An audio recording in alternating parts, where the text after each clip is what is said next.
దేవుడు లోకానికి వెలుగుగా వచ్చెను. దేవుడు తన ప్రజలను తన వెలుగుతో నింపెను. మేము ఆయన వెలుగునకు సాక్షులై ఉన్నాము. మేము ఆయన చేత వెలిగింపబడితిమి. మేము పొందిన ఈ వెలుగు అనేక మందికి పంచుతాము. మేము పంచుతాము. ఆమేన్.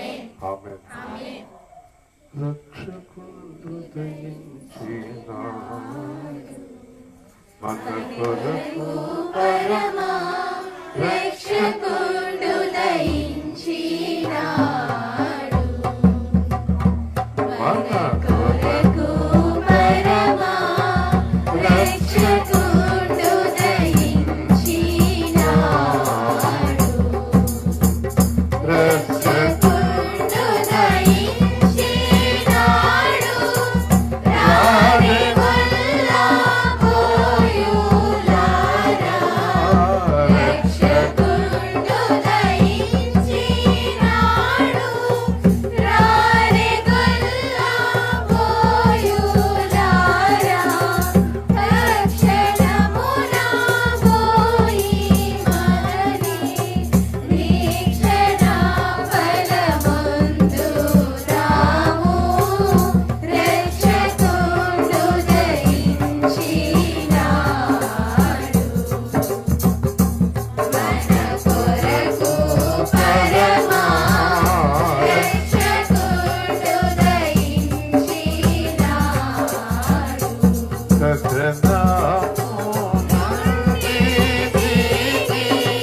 ధనుడుగా ప్రియులు దూత గగనము నుండి దిగి, ధనుడుగా ప్రియులు దూత చదివినట్టు చెప్పేవారికి మిగుల సంతోషం సువార్త. రక్షకుడు దయించినాడు మన కొరకు పరమా, రక్షకుడు దయించినాడు.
రక్షకుడు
హ్యాపీ క్రిస్మస్.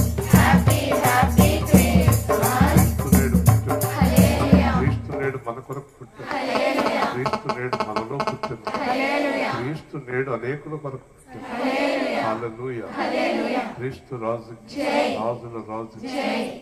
కూర్చో.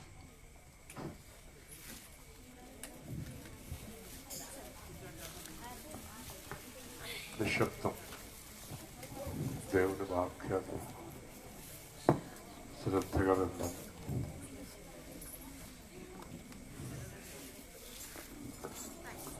వెనకాల స్థలం లేకపోతే ఎదురుకొచ్చి కూర్చోండి. అందరూ కుర్చీలో నిలుకోవద్దు. మాట్లాడదు. మనం దేవుని వాక్యానికి ప్రాధాన్యత ఇవ్వడం, దాని అర్థం ఏంటంటే యేసుక్రీస్తుకి ప్రాధాన్యత ఇవ్వడం. దేవుని వాక్యం అంటే యేసుక్రీస్తు ప్రభువే. మనకు ఆయన ఇచ్చిన మహాకృప ఏంటంటే మనకు వాక్యం ఇచ్చాడు. దేవుడు మనకి వాక్యం ఇచ్చాడు అంటే యేసుని ఇచ్చాడు. హల్లెలూయా. వాక్యం ఎవరి దగ్గర ఉందో వారి దగ్గర ఎవరు ఉన్నారు? యేసు ఉన్నాడు. ఈరోజు మత్తయి సువార్త 4వ అధ్యాయం, మత్తయి సువార్త 4వ అధ్యాయం 16వ వచనం నుంచి చదువుకుందాం. మత్తయి సువార్త 4వ అధ్యాయం 16వ వచనం. నజరేతు విడిచి జెబూలూను నఫ్తాలి అను దేశముల ప్రాంతములలో సముద్ర తీరమందలి కపెర్నహూమునకు వచ్చి కాపురం ఉండెను. జెబూలూను దేశమును నఫ్తాలి దేశమును యోర్దానుకు ఆవరణున్న సముద్ర తీరమున అన్యజనులు నివసించు గలీలీలు చీకటిలో కూర్చుండిన ప్రజలను గొప్ప వెలుగు చూసిరి. మరణ ప్రదేశంలోను మరణ ఛాయలోను కూర్చుండిన వారికి వెలుగు ఉదయించెను అని ప్రవక్తని యెషయా ద్వారా పలుకబడినది నెరవేరుచున్నట్లు ఇలాగూ జరిగింది. అప్పటి నుండి యేసు పరలోక రాజ్యము సమీపించినది గనక మారు మనసు పొందుడని చెప్పుచు ప్రకటింప మొదలుపెట్టాడు. యేసు వచ్చే వరకు ఎవ్వరికి కూడా దేవుడు ఎవరు సరిగ్గా తెలియదు, పరలోక రాజ్యం అంటే తెలియదు, మారు మనసు అంటే తెలియదు, వెలుగు అంటే తెలియదు. మనము ఈ రోజున యేసయ్యకు ఎంత రుణపడి ఉన్నామంటే ఎన్నడూ తీర్చుకోలేనంత రుణం. మరలా చెప్తున్నాను, ఆయన వచ్చే వరకు పరలోక రాజ్యం అంటే ఏమిటి, దేవుడు అంటే ఎవరు, వెలుగంటే ఏంటి, పాపం అంటే ఏంటి, మరణం అంటే ఏంటి ఎవరికి తెలియదు. పాత నిబంధన కాలంలో ప్రవక్తలు చెప్పారు, చాలా వరకు చెప్పినా ఎవ్వరూ దాన్ని పట్టించుకోలేదు. కానీ యేసుక్రీస్తు ఎలా వచ్చాడంటే ఒక సామాన్య మానవుడిగా వచ్చి సామాన్య మానవులందరికీ కూడా ప్రకటించడం మొదలుపెట్టాడు. ఎంత అద్భుతంగా ప్రకటించాడంటే వాళ్ళలో కలిసిపోయి వాళ్ళతో కూర్చొని వాళ్ళతో తిని వాళ్ళతోటి ఇది చేసి వాళ్ళతో స్నేహం చేసి వాళ్ళకి వాక్యాన్ని ప్రకటిస్తూ వచ్చాడు. ఈ రోజున ప్రపంచమంతా ఒక ప్రభంజనంలాగా ఆయన వాక్యం విస్తరించింది. ఆయన రక్షణ కార్యాలు విస్తరించాయి, ఆయన గొప్ప కార్యాలు విస్తరించాయి. యేసట ఎక్కడికి వచ్చాడంటే నజరేతు విడిచి, నజరేతులో పెరిగాడు, నజరేతుని విడిచి జెబూలేను నఫ్తాలి అను దేశముల ప్రాంతములలో సముద్ర తీరమందలి కపెర్నహూమునకు వచ్చి కాపురముండెను. కాపురముండెను. చూశారండి, దేవుడు తన ప్రజలతో కాపురముండును అని ఉంది వాక్యంలో. దేవుడు కాపురము ఉండడం అంటే మీరు అర్థం చేసుకోండి, మీరు ఎక్కడి నుంచో వచ్చి ఒక 10 కుటుంబాల మధ్య ఇంటిలోనికి వచ్చి కాపురం ఉంటారు. ఎక్కడి నుంచో వచ్చి కాపురం ఉంటారు. అమ్మాయి ఎక్కడి నుంచో వెళ్ళి భర్త దగ్గర కాపురం ఉంటుంది. వీళ్ళందరూ ఎక్కడెక్కడో కాపురాలు ఉంటారు, మనం అందరం ఎక్కడో కాపురం ఉంటాము, అది సహజమే. కానీ దేవుడు మనుష్యుల మధ్యన వచ్చి కాపురం ఉన్నాడు. హల్లెలూయా. దేవుడు మనుష్యులతో కాపురం ఉన్నాడు. కాపురం లేకపోతే ఎలా నమ్ముతారు ఆయన్ని? మీరు కూడా కొంతకాలం వచ్చిన కొత్తలో మిమ్మల్ని ఎవరు నమ్మరు, ఏదన్నా ఇమ్మంటే ఇవ్వరు కదా. కొంతకాలానికి మీ మీద నమ్మకం కలుగుతుంది, మీరు ఎక్కడి నుంచి వచ్చినప్పటికీ కూడా కొంతకాలం పరీక్షించేటప్పటికి మీ మీద నమ్మకం కలిగి ఒక్కొక్క వస్తువు ఇస్తారు. అవసరం అయితే తాళం చేతులన్నీ కూడా మీకు ఇస్తారు. నమ్మకం కలగాలి. అందుచేత యేసు ప్రభు ఏం చేశారు, వాళ్ళ మధ్యలో కాపురం ఉన్నాడు ఆయన. అంటే ఒక సామాన్యమైన మానవుడిలాగా కాపురం ఉన్నాడు. ఎక్కడ కాపురం ఉన్నాడు? ఎక్కడున్నాడు ఆయన కాపురం? చూస్తే ఆశ్చర్యకరంగా ఉంటుంది కదా. జెబూలూను, నఫ్తాలి, యోర్దాను ఆవరణున్న సముద్ర తీరమున అన్యజనులు నివసించు. అన్యజనులు అంటే దేవుణ్ణి ఎరగని వారు ఉండే చోట, గలిలయ ప్రాంతంలో. ఇక్కడే చాలా ముఖ్యమైన పాయింట్ ఒకటి దేవుడు రాయించాడు. చీకటిలో కూర్చుండి ఉన్న ప్రజలు గొప్ప వెలుగు చూసిరి. హల్లెలూయా. చూసారండి, వాళ్ళు యేసయ్య అక్కడికి వచ్చే వరకు ఎక్కడ కూర్చుని ఉన్నారు చెప్పండి, చెప్పాలి గట్టిగా. చీకటిలో కూర్చున్నారు. చీకటిలో కూర్చున్నారంటే అర్థం ఏంటి? లైట్లు లేవనా, దీపాలు లేవనా? అన్నీ ఉన్నాయి. సూర్యుడు లేడనా, చంద్రుడు లేడనా? హల్లెలూయా. కానీ చూసారా, వారి హృదయము చీకటిలో ఉన్నది. ఏమనుస్తాం అంటే ఒక్కసారి చెప్తాను చూడండి. చీకటి అంటే పాపం, చీకటి అంటే నరకం, చీకటి అంటే అజ్ఞానం, చీకటి అంటే పాతాళం, చీకటి అంటే దెయ్యములు, చీకటి అంటే అపవాది రాజ్యం. మనుషులు ఉన్నారా అంటే మనుషులు వెలుగులోనే ఉన్నారు. సూర్యుడు చంద్రుడు ఉన్నాడు, లైట్లు ఉన్నాయి, అన్నీ ఉన్నాయి. హృదయం చీకటిలో ఉంది. హల్లెలూయా. ఈ చీకటిలో ఉన్నటువంటి ప్రజలు మామూలు వెలుగు చూడలేదట, గొప్ప వెలుగు చూశారు. నాకెప్పుడు ఈ మాట బాగా హృదయాన్ని తాకుతూ ఉంటుంది. ఎందుకంటే 40 సంవత్సరాలు భయంకరమైన చీకటిలో ఉన్నాను. కానీ ప్రజలందరూ నేను చాలా వెలుగులో ఉన్నాను అనుకున్నారు. చాలా వెలుగులో ఉన్నాను అనుకున్నారు. ఇప్పటికి కూడా చాలా మంది, అయ్య బాబు మీరు అప్పుడు ఎలా ఉండేవారండి అంటారు. నాకు లోపల నవ్వుకుంటాను. అప్పుడు మీరు ఎలా ఉండేవారండి అంటారు. అంటే ఆస్తి, హోదా, అధికారాలు. కానీ అప్పుడు నేను ఎక్కడ ఉన్నాను? చీకటిలో ఉన్నాను. హల్లెలూయా. ఎక్కడ ఉన్నాను? ఇప్పుడు మీరైనా ఎవరైనా మీ హృదయాలు వెలిగింపబడకపోతే మీరు ఇంకా చీకటిలోనే ఉన్నారు. మీ హృదయాలు దేవుడికి దగ్గర అవ్వలేదంటే మీరు ఇంకా చీకటిలోనే ఉన్నారు. ఆ మాటకు వస్తే చాలా సంఘాలు, విశ్వాసులు చీకటిలో ఉన్నారు. ఎలాగా? దేవుడు అక్కర్లేదు వాళ్ళకి. పాస్టర్ గారే దేవుడు, సంఘమే దేవుడు, వాక్యమే దేవుడు కాదు, పాస్టర్ గారే దేవుడు. పాస్టర్ గారు ఏం చెప్తే అదే వెలుగు.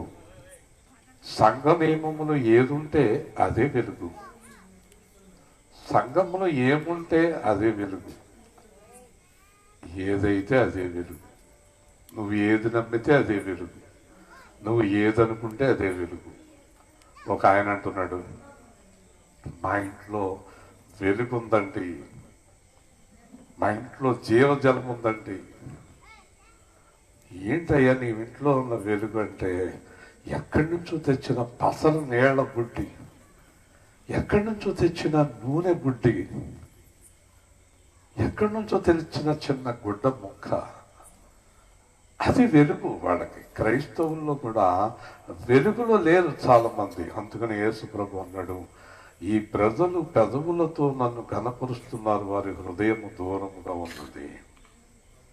ఈ రోజున చీకటిలో ఉన్నవారు ఎవరంటే వెలుగును గ్రహించలేని వారు, సత్యాన్ని తెలుసుకోలేని వారు అందరూ చీకటిలో ఉన్నారు. యేసు ప్రభు ఎక్కడ అవసరత ఉంది అంటే చీకటి గల చోట్ల వెలుగిచ్చు దీపమై ఆయన ఉండెను. హల్లెలూయా. ఆయన అవసరం ఎక్కడుంది? అందుకే నాతో మాట్లాడుతూ ప్రభు, నిన్ను అన్యజనులకు వెలుగుగా నియమించింది 2000 నవంబర్ 8. నువ్వేం చేయాలో తెలుసా, యేసుని ఎరగని వారికి నిన్ను వెలుగుగా పెట్టాను నేను అన్నాడు. అందుకే మనం సువార్తను అంత బలంగా ప్రకటించగలుగుతున్నాం. ఇప్పుడు మరలా చెప్తున్నాను, ఈ చీకటిలో ఉన్నవారు గొప్ప వెలుగు చూచిరి. అంటే మరి ఈయన ఏమన్నా గొప్ప లైటింగ్ తోటి వచ్చాడా, పెద్ద లైట్ కట్టుకుని వచ్చాడా? కాదండి, ఈయన సత్యాన్ని పట్టుకొచ్చాడు. హల్లెలూయా. సత్యం అనే వెలుగులోనికి నడిపించడం మొదలుపెట్టాడు, యథార్థమైనది చెప్పటం మొదలుపెట్టాడు. తేజరిల్లము నీకు వెలుగు వచ్చి ఉన్నది, తేజరిల్లము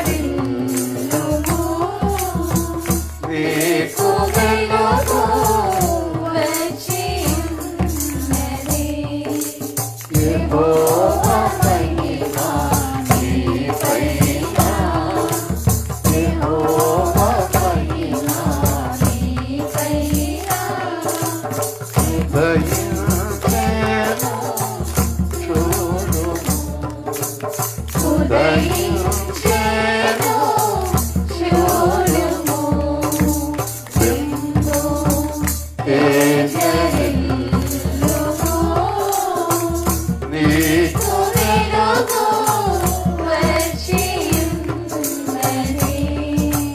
జనులందరూ కూడి వచ్చుచున్నారు, జనులందరూ కూడి వచ్చుచున్నారు. నీ గుండె ఉప్పొంగగా ఐశ్వర్యం, నీ గుండె ఉప్పొంగగా ఐశ్వర్యము నీ వైపు త్రిప్పబడుచున్నది, నీ వైపు త్రిప్పబడుచున్నది. యెహోవా స్తోత్రముతో వచ్చుచున్నారు, యెహోవా స్తోత్రముతో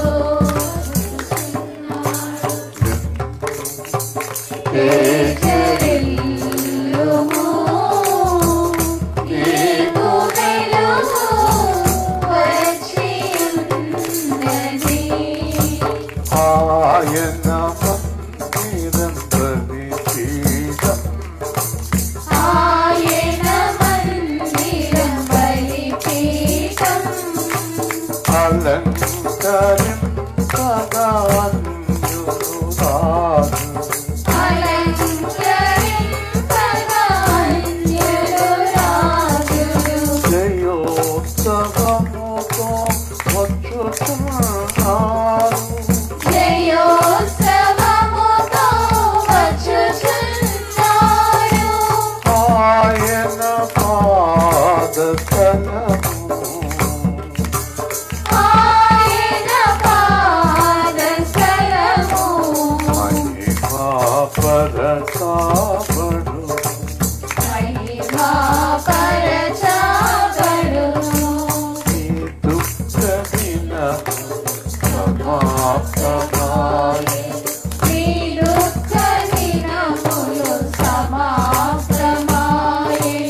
ఈ జనులంతా నీతిపరులై, ఈ జనులంతా నీతిపరులై మహిమను పొందెదరు, మహిమను పొందెదరు. దేశములను స్వతంత్రించుకొని, దేశములను స్వతంత్రించుకొని మహాబలవంతులు అయ్యెదరు, మహాబలవంతులు అయ్యెదరు. యెహోవానే ఈ కార్యం చేయును, యెహోవానే ఈ కార్యం చేయుదును. ఈ దుఃఖ దినము సమాప్తమాయె, ఈ దుఃఖ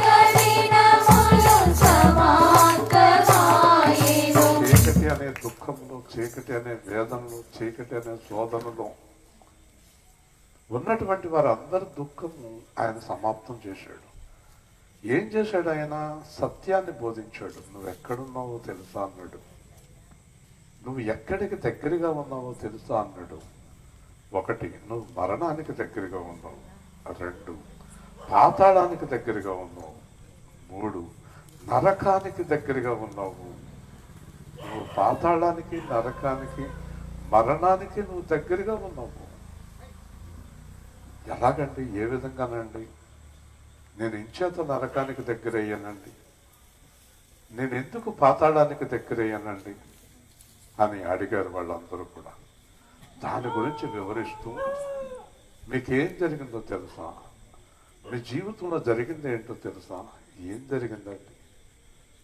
మీరు దేవుడితో సమాధానాన్ని పోగొట్టుకున్నారు. మరి మాకు దేవుడితో సమాధానం పోయిందన్న విషయం తెలియదండి. అవును, మీకు తెలియ చెప్పడానికి నేను వచ్చాను. ఇప్పుడు మీరు చనిపోయారు అనుకోండి, పాతాళానికి వెళతారు, నరకానికి వెళతారు. మీరు దేవుడి దగ్గరికి వెళ్ళరు. ఎందుచేతనండి? దేవుడికి మీకు అడ్డముగా చీకటి పాపము ఉన్నది. హల్లెలూయా. మరి నేనెందుకు వచ్చానో తెలుసా? మీకు దేవుడికి అడ్డముగా ఉన్న చీకటిని, పాపాన్ని తొలగించడానికి వచ్చాను. హల్లెలూయా. చూసారండి ఎంత అద్భుతమైన ప్రేమతోటి యేసు ప్రభు ఈ లోకానికి వచ్చాడో ఆలోచించాలి. అంచేత ఎవరైనా క్రీస్తు యేసు నందున్న ఎడల నూతన సృష్టి, పాతవి గతించను. అలాగే పూర్వము ఎఫెసీయులు అంటాడు, పూర్వము మీరు చీకటి అయి ఉంటిరి, ఇప్పుడు దేవుని యందు వెలుగై ఉంటిరి. హల్లెలూయా. గట్టిగా చెప్పాలి. ఇప్పుడు మనందరం ఎవరండి? చెప్పాలి. వెలుగు. వెలుగు అంటే అర్థం ఏంటో తెలుసా? వెలుగు సంబంధమైన జీవితం మనది. ఇంకో మాట చెప్పనా? మన జీవితంలో చీకటి అనేది ఉండకూడదు. చీకటి అంటే మీకు తెలుసు కదా. ఒకరోజు నేను ఈ మందిరం దగ్గర నుంచి అటు దారి లేదా నిలా వస్తుంటే ఒక 2 అమ్మాయిలు, అబ్బాయిలు మాట్లాడుకుంటున్నారు చీకట్లో. నా లైట్ వెళ్ళి పడేటప్పటికి కంగారుగా పక్కకి వెళ్ళిపోతున్నారు. చీకట్లో ఉన్నారు. అలాగే చాలామంది రహస్య కార్యాలు చీకట్లో చేస్తారు. అలాగే చాలామంది జీవితాలు పాడు చేయడానికి చీకట్లో ఆలోచనలు చేస్తారు. చాలామంది జీవితాలు నాశనకరమైన చీకటిలో ఉన్నాయి, పాపంలో ఉన్నాయి. ఒక్కసారిగా వాళ్ళ మీదకి వెలుగు వెళ్ళేటప్పటికి వెలుగుకి భయపడుతున్నారు. అందరూ చెప్పండి, మళ్ళీ చెప్పాలి. వెలుగుకి ఎవరు భయపడుతున్నారు? పాపములో చీకట్లో ఉన్నవారు. ఇప్పుడు మనము వెలుగుకి భయపడవచ్చునా? చెప్పాలి. మనం వెలుగుకి భయపడవచ్చా? మీరు ఎవరైనా ఉన్నారా వెలుగుకి భయపడేవారు? అందుకే పౌలు అన్నాడు, మనము వెలుగు సంబంధము గనక యేసు ప్రభు ఎప్పుడొచ్చినా నేను రెడీగా ఉన్నాను, మనం రెడీగా ఉన్నాం. అయితే చీకట్లో ఉన్నవారు యేసు ప్రభు వచ్చినప్పుడు ఆయన రాజ్యానికి వెళ్ళరు. హల్లెలూయా. ఇప్పుడు మీరు అర్థం చేసుకోవాల్సింది ఏంటంటే, చీకట్లో ఉన్నవారు అంటే దేవుడికి వ్యతిరేకమైన వారు. ఇప్పుడు యేసు ప్రభు ఎవరి దగ్గరికి వచ్చాడు చెప్పండి? చెప్పాలి. ఎవరి దగ్గరికి వచ్చాడు? చీకట్లో ఉన్నవారి దగ్గరికి వచ్చాడు. హల్లెలూయా. చీకట్లో ఉన్నవారి దగ్గరికి వచ్చి చీకటి అంటే ఏంటో తెలియచేశాడు. తెలియచేయటమే కాకుండా ఆయనే వెలుగై ఉన్నాడు గనక ఆయన వెలుగు చూసి వీళ్ళు చీకటి నుంచి వెలుగులోకి వచ్చారు. ఇదే మాట అపోస్తల కార్యాలు 26లో చెప్తాడు దేవుడు పౌలుతోటి, కుమారుడ పౌలు, నీవు వెళ్ళి వారిని చీకటి నుండి, సాతాను అధికారం నుండి నా అధికారంలోనికి, వెలుగులోనికి నడిపించడానికి నీ చెయ్యి పట్టుకుని నియమించితిని. హల్లెలూయా. ఇప్పుడు మనందరం కొవ్వొత్తి పట్టుకుని చెప్తున్నాం, ఏదో అలవాటు పడిపోయారేమో చూడండి మీరు. మనందరం కొవ్వొత్తు పెట్టుకుని చెప్పే మాట ఏంటో తెలుసమ్మా, నేను వెలుగై ఉన్నాను, అనేక మందిని వెలుగులోకి నడిపిస్తాను, నేను వెలుగుకి సాక్షిగా ఉన్నాను అని వాగ్దానం చేస్తున్నారు మీరు. ఒక మాటలో చెప్పనా, చీకటిలో ఉన్న మన అందరి జీవితాల్లోకి గొప్ప వెలుగు యేసు ఇచ్చాడు. హల్లెలూయా. ఇప్పుడు మీరు చెప్పండి, మీరు ఆలోచించండి ఒక్కసారి, మీరేం చేస్తున్నారు, నేనేం చేస్తున్నాను ఆలోచించండి. మన కుటుంబం గురించే ఆలోచిస్తున్నాం కదా, నా భార్య, నా పిల్లలు, నా ఇల్లు. మరి మీరు ఆలోచించవలసిన పని ఒకటి ఉంది, అదేంటో తెలుసా? మీరు 3 గంటలకి ప్రతిరోజు కన్నీరు కార్చాలి. ఎందుకో తెలుసా? అనేక మంది చీకట్లో ఉన్నారు. చూసారండి, అనేక మంది చీకట్లో ఉన్నారు. ఆ చీకట్లో ఉన్న వారి గురించి కన్నీరు కార్చాలి. నీ వెలుగు వాళ్ళకు చూపించాలి. నీ రక్షణ కార్యం వారికి తెలియాలి. అందుకు దేవుడు నిన్ను ఎన్నుకున్నాడు. హల్లెలూయా. ఎప్పుడు యేసు ప్రభు ఉండడు. 3.5 సంవత్సరాల నుండి శిష్యులకు అప్పచెప్పి వెళ్ళిపోయాడు. శిష్యులు శిష్యులకు అప్పచెప్పి వెళ్ళిపోయారు. వాళ్ళకి అప్పచెప్పి వెళ్ళిపోయారు. ఇప్పుడు మనకు అప్పచెప్పారు. మనం వెళ్ళిపోతాం కొంతకాలానికి. సువార్తను ప్రకటించును, వాక్యమునే బోధింతును, సువార్తను ప్రకటింతును, వాక్యమునే బోధింతును. సమయమైన సమయమైన సమయమైన సమయమైన నా జీవిత కాలమంతా యేసుని వెంబడిస్తును. ఐశ్వర్యమైన పేదరికమైన ఐశ్వర్యమైన పేదరికమైన దుఃఖమైన సంతోషమైన దుఃఖమైన సంతోషమైన నా జీవిత కాలమంతా యేసుని వెంబడిస్తును. సార్లు ఆలోచించండి. ఇప్పుడు అది గొయ్య, మీ పక్కన గొయ్య ఉంది. ఆ గోతులో ఒక మనిషి ఉన్నాడు, రాలేకపోతున్నాడు. నువ్వు పైన ఉన్నావు, చెయ్యి అందించి గోతులో నుంచి బయటకు తీయాలి. నీ పక్కన ఉన్నవారు ఇప్పుడు గోతులో కాదంట, పాతాళానికి వెళ్ళిపోతున్నారు. పాతాళానికి వెళ్ళిపోతున్నారు. కన్నీరు కార్చాడు. అందుకనే యెర్మీయా కన్నీరు కార్చాడు. పౌలు కన్నీరు కార్చాడు. దైవజనుడు. ఇప్పుడు ఆ గొడవ లేదండి. ఒక సంఘాన్ని కట్టుకుంటాం, ఆ సంఘానికి 4 మాటలు చెప్పుకుంటాం, తినడం, పడుకోవడం.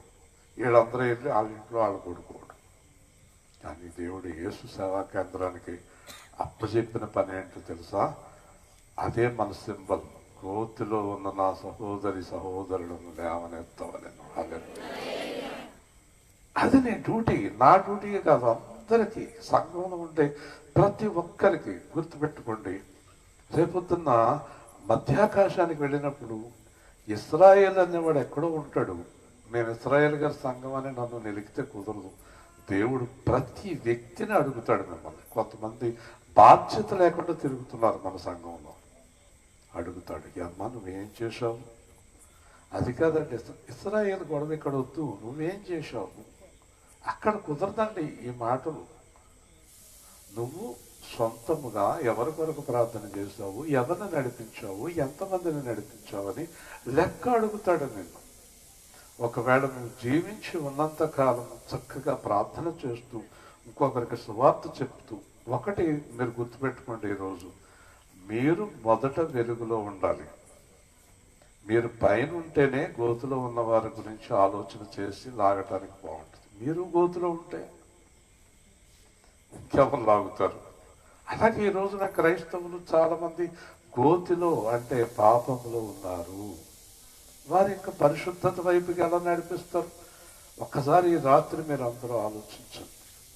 వారు చీకట్లో ఉన్నారని తెలుసుకోవాలి. ఇప్పుడు యేసు ప్రభు వచ్చే వరకు వాళ్ళకి ఏం అర్థం కాలేదంటే మేము చీకట్లో ఉన్నామని అర్థం కాలేదు. హల్లెలూయా. యేసు ప్రభు వచ్చే వరకు వారికి చీకట్లో ఉన్నామని అర్థం కాలేదండి. అలాగే మనం వెళ్ళే వరకు కూడా వారికి అబ్బో రక్షణ అంటే ఇంత గొప్పదా అని అర్థం కాని స్థితిలో ఉన్నవారిని మనము నడిపించాలి. ఇప్పుడు చూడండి, యేసు ప్రభును చూసి ఈయన వెలుగులో ఉన్నాడని ఎలా చెప్పారు వాళ్ళందరూ? ఒక్కసారి ఆలోచించండి మీరందరూ. యేసు ప్రభును చూసి ఈయన వెలుగు అన్నారు, మేము చీకటి అన్నారు. ఎందుకు అనగలిగారు? ఎందుకు అనగలిగారు? ఒక రోజున చెప్పకూడని మాట అయినా కొంతమంది వింటున్నారు, చెప్తుకే చెప్తున్నాం. ఒకరోజు నేను ఒక పాస్టర్ గారు ఒక ఆయన ముగ్గురం కలిసి రాజమండ్రికి వెళ్ళాం. సరే, అక్కడ రాజమండ్రి నుంచి పని అయిపోయింది, వచ్చేస్తుంటే వాళ్ళిద్దరు అన్నారు భోజనానికి వెళ్దాం అన్నారు. భోజనమే కదా అని నేను అనుకున్నాను. నేను భోజనం కాడ కూర్చున్నాను, వాళ్ళిద్దరు ఎంతసేపటికి కనబడతలేదు. ఏమైపోయారనేటప్పటికి ఒక గంటకి ఇద్దరు ఊగుతూ వస్తున్నారు. ఏంటి ఏం చేశారు మీరు అన్నాను. ఏదో చేసాంలేండి అన్నారు. ఏంటి ఈ పని? ఇలాగైతే నేను మీకు కూడా రాను కదా. ఏమైనా మీరు మమ్మల్ని తణుకు తీసుకెళ్ళి పడేయాలి, మీరే కారు తోలాలి. వాళ్ళు ఎక్కడ ఎక్కుతారో ఎక్కడ దిగుతారో ఏం మాట్లాడతారో వాళ్ళకి తెలుస్తలేదు. చివరికి నేను జీవితంలో ఇంకెప్పుడు వెళ్ళను ప్రభువా వీళ్ళు కూడా అని ఏడుస్తూ ప్రార్థన చేసుకుంటూ వచ్చాను. అలా ప్రార్థన చేసుకుంటూ నేను వస్తూ వచ్చాను. వచ్చేటప్పటికి తణుకులో వాళ్ళ ఇళ్ళ దగ్గర దింపాను. ఒక ఆయన కళ్ళంతా నీళ్లు పెట్టుకున్నాడు, నా చేయి పట్టుకున్నాడు. పెద్దతో ఎందుకు మీరు బాధపడుతున్నారు అన్న. మీరు వెలుగులో ఉన్నారు, మేము చీకట్లో ఉన్నాం అన్నారు. హల్లెలూయా. గట్టిగా చెప్పారు. అంటే నేను వెలుగులో ఉన్నానని వాళ్ళు ఎందుకు అన్నారు? వాళ్ళకున్న అలవాటు నాకు లేదు. మరి యేసు ప్రభు వెలుగై ఉన్నాడని చుట్టుపక్కల ఉన్న వారందరూ ఎలా గ్రహించారు? ఆయన ప్రవర్తన, మాట, చూపును బట్టి. హల్లెలూయా. మరి మిమ్మల్ని గ్రహించుతున్నారా అలాగా? మీరు ఎవరింటి పక్కన ఉన్నారో వారు మిమ్మల్ని మెచ్చుకునేలాగా మీరు ఉన్నారా? బుధవారం నాడు మీ గృహాల పక్కన ఉన్న గృహాలకు అందరికీ మీరు తీసుకెళ్ళగలరా నన్ను? నేను రావడానికి సిద్ధంగా ఉన్నాను. మా పక్కింటోడు మాట్లాడరండి, వెనకాలింటోడు మాట్లాడరండి, ముందింటోడు మాట్లాడరండి, పక్కన ఉన్నవాళ్ళు మాట్లాడరండి. మరి ఎవరు మాట్లాడతారు? అది వెలుగా? అంచేత నేను చెప్పేది మొదటిది, మీ ప్రవర్తన వెలుగులో ఉండాలి. హల్లెలూయా. యేసు ప్రభు మాటలు, ఆయన ప్రవర్తన, ఆయన కార్యములు వెలుగు అని గ్రహించారు. అప్పుడు ఏమని గ్రహించారు వాళ్ళందరూ? మేము చీకటిలో ఉన్నాము, ఆయన వెలుగులో ఉన్నాడు. హల్లెలూయా. ఇప్పుడు మిమ్మల్ని చూసి మీ పక్కన ఉన్నవారు అలాగా అనుకోవాలి. మనం అందరం అలాగ జీవింపబద్ధులమై ఉన్నాము. తర్వాత మాట చూస్తే, గలిలయ చీకటిలో కూర్చుండి ఉన్న ప్రజలు గొప్ప వెలుగు చూసారు. మొదటిది ఏంటంటే వాళ్ళు చీకటిలో ఉండి వెలుగును చూశారు.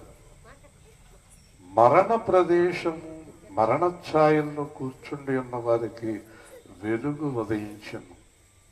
నాతో కలిసి చెప్పండి. మరణ ప్రదేశము, మరణ ఛాయ. మళ్ళీ చెప్పండి. మరి ఆడ మేడలో ఉన్నామంటారే, వాళ్ళు పెద్ద పార్కులో ఉన్నామంటారే, వాళ్ళు పెద్ద సముద్రం పక్కన బీచ్లో ఉన్నామంటారే, నేను పెద్ద తోటలో ఉన్నానంటానే, నాకు పెద్ద భవనం ఉందంటారే, నేను చాలా గొప్పవారి మధ్యన కుర్చీలో కూర్చున్నాను అంటున్నారే. కానీ వాళ్ళు ఎక్కడ కూర్చున్నారో తెలుసా? అందుకే దేవుడికి స్తోత్రం. హల్లెలూయా. దేవుడు చెప్పే వరకు వాళ్ళు కూర్చున్న చోటు వాళ్ళకి అర్థం కాలేదు. ఎక్కడున్నారట? మరణ ప్రదేశములో, మరణ ఛాయలో జీవిస్తున్నారు. హల్లెలూయా. చూసారండి? అర్థమవుతుంది అందరికీ. ఎక్కడున్నారు వాళ్ళు? మరణ ప్రదేశం. ఎక్కడున్నారు ఇప్పుడు వాళ్ళు? చూసారా? చీకటిలో ఉన్నారు, మరణ ప్రదేశంలో ఉన్నారు, మరణ ఛాయలో ఉన్నారు. అంటే మరణపు ఛాయ అంటే మరణపు నీడలో, మరణపు నీడ. చెప్పండి, చెప్పాలి మరి. మరి ఈయనెవరు? జీవపు వెలుగు. హల్లెలూయా. చూసారా? మరి వాళ్ళతో మీరు చెప్తే వాళ్ళు ఒప్పుకుంటారా? మేమెందుకు మరణ ఛాయలో ఉన్నాం, మేమెక్కడ మరణ ప్రదేశంలో ఉన్నాము? కానీ యేసు ప్రభుని చూసి ఒప్పుకున్నారు వాళ్ళు. యేసు ప్రభుని చూసి ఒప్పుకున్నారు వాళ్ళు. అవునండి, మేము మరణ ప్రదేశంలో, మరణ ఛాయలో ఉన్నాము. ఇప్పుడు మీరెక్కడ ఉన్నారు కూడా మీరు గమనించాలి. మీరు వెలుగులో ఉన్నారా? మీరు జీవపు వెలుగులో ఉన్నారా? మీరు నిత్య జీవములో ఉన్నారా? మీరు పరిశుద్ధులుగా ఉన్నారా? అందుకే మధ్యాహ్నం దేవుడు మాట్లాడాడు, ఒక చిన్న తప్పు కూడా క్రైస్తవుల్లో కనబడకూడదు. అదే గట్టిగా చెప్పాలి. పరిశుద్ధతే మీకు అలంకారముగా ఉండాలి. పరిశుద్ధాలంకారాలతో మన జీవితాలు నడవాలి, పరిశుద్ధులుగా ఉండాలి.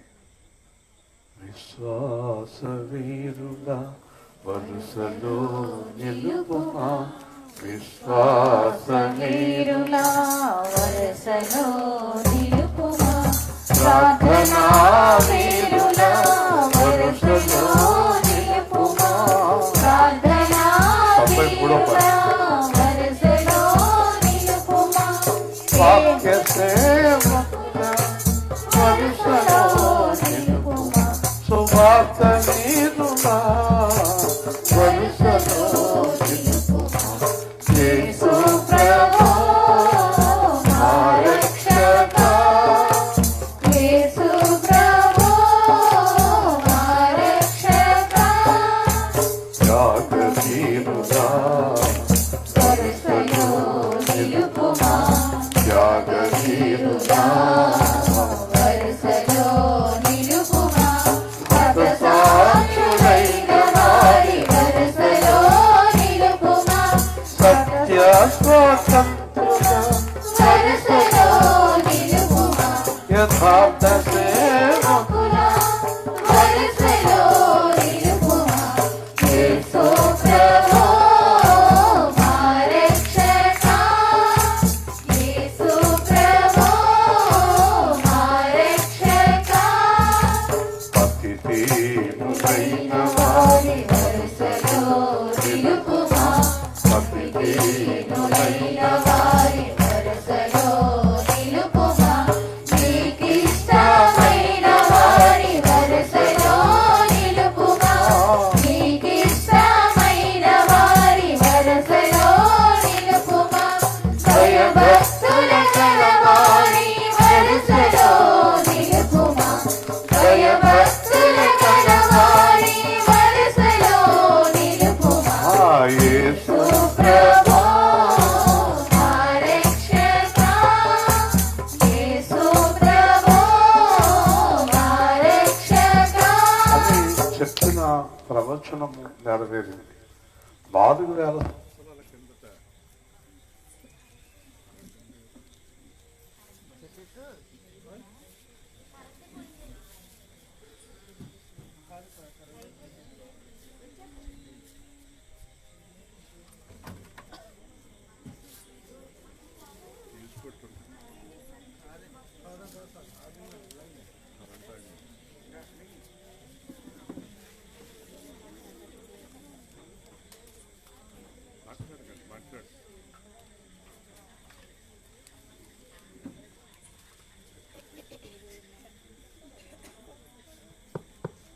హల్లెలూయా, దేవుని స్తోత్రం. అంచేత 4000 సంవత్సరాల కిందట యెషయా అనే ప్రవక్త చెప్పాడు, యేసు ప్రభు వస్తాడు, చీకటిలో ఉన్న వారికి వెలిగించడానికి వస్తాడు, మరణము నుంచి నరకము నుంచి తప్పించడానికి వస్తాడు అన్నారు. అది నెరవేరింది అని చెప్తున్నాడు. ఎప్పుడు నెరవేరిందట? 4000 సంవత్సరాల తర్వాత నెరవేరింది. మరో చెప్పాలంటే 2000 సంవత్సరాల కిందట, 2020 సంవత్సరాల కిందట నెరవేరింది. మరి 2020 సంవత్సరాల కిందట నెరవేరిన ఈ విషయము ఎంతమందికి తెలుసు అంటారు? ఎంతమంది ఆయన వెలుగులో ఉన్నారు? నాకు తెలిసి క్రైస్తవులే చాలా మంది ఆయన వెలుగులో లేరు. ఈ రోజున మీరు ఖచ్చితంగా ఆలోచించండి. నేను వెలుగు అని మీరు నమ్మితే అనేక మందిని మీ వెలుగులోకి నడిపించండి. అది మన బాధ్యత. మన మీద ఉన్నటువంటి అదొక బాధ్యత. అది మర్చిపోకండి. యేసు సేవా కేంద్రంలో ఉండే మీ ప్రతి ఒక్కరు కూడా ఒక బాధ్యతగా తీసుకోండి. నేను వెలుగు, నేను వెలుగు. నేను ఎక్కడ పని చేస్తున్నా, ఎక్కడ కాపురం చేస్తున్నా, ఎక్కడికి వెళ్ళినా, ఎక్కడున్నా, ప్రయాణం చేస్తున్నా, ఏం చేస్తున్నా, నేను యేసుని చూపించాలి. హల్లెలూయా. అంత చాలు. నువ్వు పరలోకానికి వెళ్తావు. నువ్వు పరలోకానికి వెళ్తావు. నువ్వు నిన్ను చూసిన వారు నమ్మని నమ్మకపోని నువ్వు సువార్త ప్రకటించు, నీ బాధ్యత నెరవేర్చు, నువ్వు పరలోకానికి వెళతావు. హల్లెలూయా. నువ్వు వెళతావు. తర్వాత నీ ద్వారా వచ్చేవారు వస్తారా రారా అనేది నీకు సంబంధం లేదు. నువ్వు వెళతావు. దాంట్లో ఎలాంటి సందేహము లేదు. బాగా అర్థమవుతుందా? అందుచేత ఇక్కడ ఏం చెప్తున్నాడు? అప్పటి నుండి యేసు పరలోక రాజ్యము సమీపించి ఉన్నది, మారు మనస్సు పొందండి. చెప్పండి అందరూ. చూసారండి? ఇప్పుడు మనం ఆలోచిస్తే యేసు ప్రభు ఏం చెప్పారు వాళ్ళందరికీ అనేది మనకు అర్థమవుతుంది. ఏం చెప్పారు ఆయన? చీకటిలో నుండి, మరణములో నుండి బయటకు రావాలి. హల్లెలూయా చెప్పండి. చీకటిలో నుండి, మరణములో నుండి ఎక్కడికి రావాలి?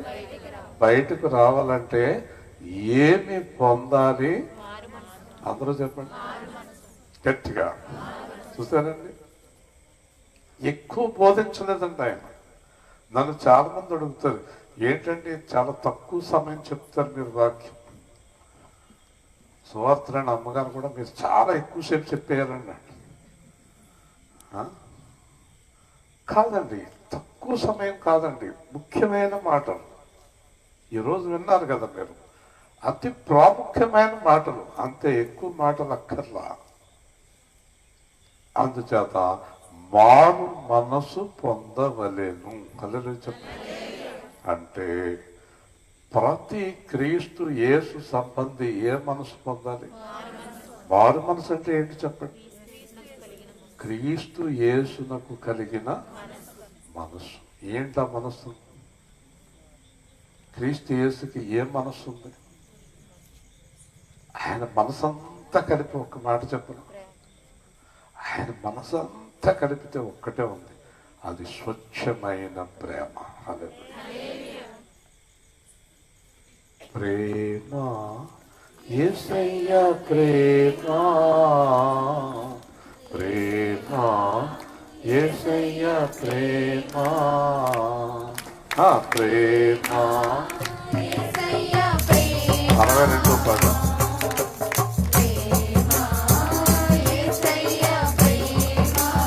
ఆరనిది విడువనిది ఎడబాయనిది, ఆరనిది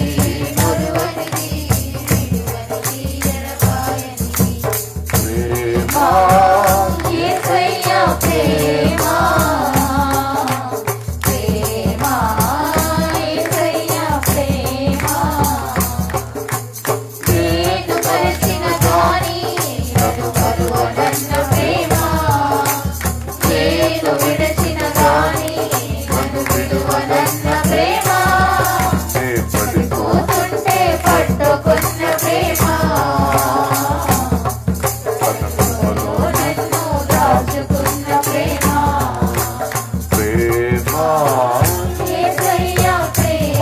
పాడుతున్నా కాదు, అర్థం కూడా చూడండి. దాంట్లో ఎంత అర్థం తండ్రి మరించిన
అలాంటి మనసు మీరు తెచ్చుకుంటే చాలు. మిమ్మల్ని చూసేటప్పటికి ఇంత ప్రేమ గలవాళ్ళు ఇక్కడ ఎవరు లేరండి అనుకోవాలి. మీ ముఖం చూసేటప్పటికి మీ ముఖంలో ప్రేమ కనిపించాలి, కరుణ కనిపించాలి, యథార్థత కనిపించాలి, పరిశుద్ధత కనిపించాలి. అలా కనిపించినప్పుడు చుట్టూ ఉన్నవాడు మిమ్మల్ని ఇష్టపడతారు. అప్పుడు మీకు సువార్త చాలా సులభం అయిపోతుంది. హల్లెలూయా. ఒక కుటుంబంలోకి నేను వెళ్ళినప్పుడు ఆవిడ నమ్ముకుంది భర్త, 3 కొడుకులు, 3 కోడళ్ళు. మొత్తం ఆ ఇంటిలో 7 ఉన్నారు ఆవిడ కాకుండా. ఆ ఇంటిలో పనిచేసేవాళ్ళు కూడా ఉన్నారు. ఎవ్వరూ యేసు ప్రభువులు లేరు. నేను ఆవిడంతా మా ఇంటికి వచ్చి ఒకసారి ప్రార్థన చేయండి అంది. నేను వెళ్ళాను. వెళ్ళి ప్రార్థన చేసినప్పుడు వాళ్ళందరూ ఎవరి పని మీద వాళ్ళు వెళ్ళిపోతున్నారు. ఒక్క ఆవిడ, అమ్మా నేను ఒక మాట అడుగుతాను, మీ ఇంట్లో ఉన్న మిగిలిన 7 పనివారిద్దరు 9 మందికి యేసు ప్రభు గురించి తెలియదమ్మా. ఆ 9 మందికి యేసు ప్రభు గురించి తెలియదా అంటే, చెప్తానండి వినరండి, చెప్తానండి వినరండి. సరే నేను ప్రార్థన చేసేసి వచ్చిన తర్వాత ఆ ఇంట్లో పనిచేసే ఆవిడ వేరొక మీటింగ్లోకి వెళ్ళినప్పుడు అక్కడ కలిసింది నన్ను. పనిచేసే ఆవిడ వేరే మీటింగ్లో, ఏమండి అయ్యగారు మీరు పలానా అమ్మగారి ఇంటికి వచ్చారు కదా. అవునమ్మా, మరి మీరు ఆ రోజున అసలు కనీసం ప్రభువుని తెలుసున్నట్టు కూడా కనబడలేదు నాకు అని నేను ఆవిడతో అన్నాను. ఆవిడ అంటుంది, అంత సెకండే అంత రాక్షసి ఆ గ్రామం మొత్తం మీద లేదు. హల్లెలూయా. భర్తను ఏడిపిస్తుంది, పిల్లల్ని ఏడిపిస్తుంది, కోడలను ఏడిపిస్తుంది, మమ్మల్ని ఏడిపిస్తుంది. ఆశ్చర్యకరమైన విషయం ఏంటంటే మాకు యేసు ప్రభు ఇష్టం అన్న మాట కూడా ఆవిడతో చెప్పలేదు మేము. ఇదేంటమ్మా అంటే అంత భయంకరమైన ఆవిడ. మరి ఆవిడ ప్రభువులో ఉంది. ఆవిడ ప్రభువులో ఎక్కడుందండి? ఆవిడ ప్రభువులో లేదండి. ఆవిడ బూతులు వింటే చూసారా. ఇప్పుడు చూడండి, ఆవిడ ఎంతమందికి అడ్డుపడిందంటే ఇంచుమించుగా కుటుంబంలో 7 సభ్యులకి ఆ పని చేసేవాళ్ళు కూడా భయపడిపోతున్నారు. ఆవిడ కుటుంబంలో ఉన్న వారికి ఎవరు అడ్డము చెప్పండి? ఎవరు? ఆవిడ అడ్డము. మీరందరూ గ్రహించాలి ఈ మాట. అందుచేత ఈ రోజున క్రిస్మస్ ఆరాధనలో పాల్గొంటున్నారు, సంతోషమే, కానీ వారు మనసు పొందకపోతే వ్యర్థం. మిమ్మల్ని అందరూ ప్రేమించాలి, శత్రువు కూడా ప్రేమించాలి. ఒక రోజున ట్రైన్లో ఎవరు వెళుతున్నారు, బెంగళూరుకి వెళుతుంటే నన్ను ఎంతో బాధ పెట్టి నేనింత కష్టానికి బాధ్యుడైన ఒక వ్యక్తి వాళ్ళతో పాటు ప్రయాణం చేస్తున్నాడు. పేర్లొద్దు, నాకు చాలా ఇబ్బంది పెట్టిన వ్యక్తి. అతను వీళ్ళు ప్రయాణం చేస్తున్నారు. వీళ్ళిద్దరూ బెంగళూరుకి నా దగ్గరికి వచ్చారు. అతను కుప్పంలో దిగాడు. వాళ్ళిద్దరు నా దగ్గరికి వచ్చి మూర్తి గారు అని షేక్ హ్యాండ్ ఇస్తున్నారు. ఏంటండి అన్నాను. పలానా అప్పుడు మీ పోస్ట్లో ఉన్నాడంట అతను, మాకు తగిలాడు మెద్రాసు నుంచి వస్తుంటే ట్రైన్లో అన్నాడు. మరి నాకు షేక్ హ్యాండ్ ఇస్తున్నారేంటి అన్నాడు. అతను మీ గురించి ఆయన లాంటి సమర్థుడైన ఎన్నడూ ఇంకొకళ్ళు ఏడండి అన్నాడంట. శత్రువు ప్రేమించాలండి మనం.